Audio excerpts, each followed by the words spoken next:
Good evening.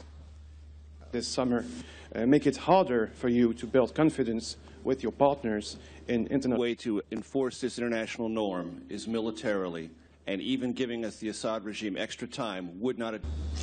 Failing to respond to this breach of this international norm would send a signal to rogue nations, authoritarian regimes, and terrorist organizations that they can develop and use weapons of mass destruction and not pay a consequence. And that's not the world that we want to live in. There is a growing recognition that the world cannot stand idly by. Here in St. Petersburg, leaders from Europe, Asia, and the Middle East have come together to say that the international norm against the use of chemical weapons must be upheld, and that the Assad regime used these weapons on its own people, and that as a consequence, there needs to be a strong response. You know, it was a candid and constructive conversation, which characterizes my relationship with him.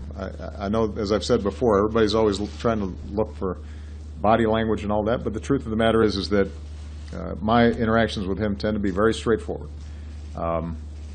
We discussed Syria, and that was primarily the topic of conversation. Mr. Snow did not come up. On Syria, I said, listen, I don't expect us to agree on this issue of chemical weapons use.